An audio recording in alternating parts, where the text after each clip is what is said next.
tao kasi may mga tao talaga completely diretso wala talagang sariling opinion eh. Hindi marunong mag-formulate ng sariling opinion eh. Mahina ulo. Yun nga yung request ko sa mga influencer eh. Natalinuhan nyo naman yung influensya ninyo. Kung promote kasi sugal, sabi mo, hindi, nakadepende naman sa tao yan. Nga hindi. May mga tao na i-influensyahan mo kasi influencer ka. May mga tao hindi talaga makapag-desisyon ng tama. May mga tao marunong mag-desisyon pero buo yung desisyon. Eh dahil influencer ka, na-influensyahan mo ngayon yung mga tao na yun na magsugal, tapos ngayon sisisi mo ngayon sa kanila, hindi, kung gusto mo magsugal, magsugal ka. Mga influencers, mag-ingat kayo sa influensya nyo sa mga tao, sa mga followers nyo. Maawa kayo sa mga taong walang sariling opinion at hindi marunong mag-formulate ng sariling opinion at minsan idinidepende nila sa'yo na sana tama yung decision mo at sana tama yung opinion mo na pinaniniwalaan nila kasi hindi nga sila makapaggawa ng sarili nilang opinion at decision eh. Isipin mo ngayon, mga katulad ng influencer na wag ka na ikaw gumawa ng huwag ka na kumuha ng diploma, dumiskarte ka na lang. Yung mga tao na yan, hindi nyo alam kung gaano karami ginawa yung out of school youth na tumigil sa pag-aaral at tapos na sana siya na itong nakaraan. Pero dahil sa'yo, kagaguhan mong influencer ka, sinabi mong wag nang magtapos ng pag-aaral at dumiskarte na lang,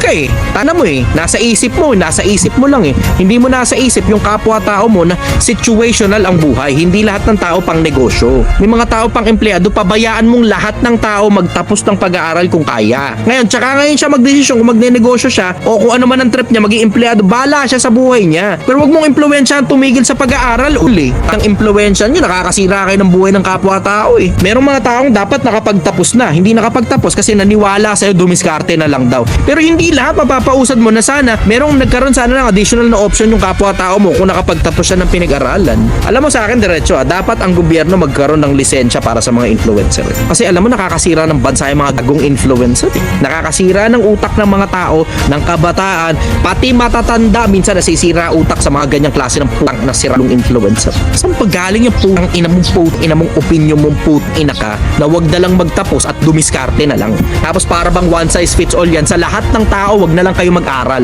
Magtinda na lang kayo ng kung ano man sa paligid, benta mo pepe, tangina ka. Parang ganun lang dating eh. Kung makakapagtapos ka, magtapos ka ng pinag-aralan mo, pinapaaral ka ng magulang mo, pinapaaral ka ng gobyerno, magtapos ka, tas tsaka ka magpanggap na negosyante habang buhay hanggang mamatay ka. Tangina. Hanggang sa dulo, mananatili pa rin akong sumasagot.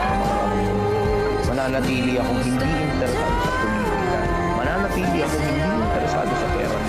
Mananatili akong hindi interesado sa kasikatan, sa kayamanan, sa kapangyarihan, sa katanyagan. Mananatili pa rin akong sumasagot sa mga tanong ninyo sa pag-ibig,